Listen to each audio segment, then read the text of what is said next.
ভাই এটা কি ডাউল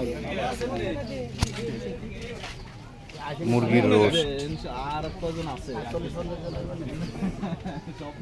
এটা কি মাছ পাবদা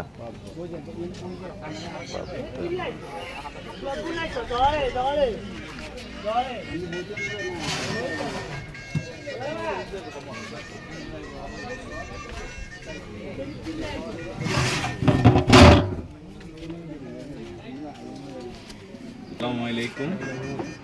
আসছিলাম ছোট ভাই চাচাতো ভাই রহমতের বিয়েতে। তো বিয়েতে আসার পরে ইনশাআল্লাহ এখন আমরা মামা বাগিনা দুদিন একত্রিত হইলাম। আশা করছি আজকের দিনটা আমাদের ভালো যাবে। মামা বলেন।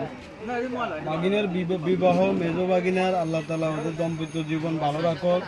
আল্লাহ তালা সমস্ত অনুষ্ঠান সুন্দরভাবে কাটাক, সমস্ত কিছু সুন্দরভাবে হোক এই আশা করতেছি। সবাই দোয়া করবেন। আসসালামু আলাইকুম।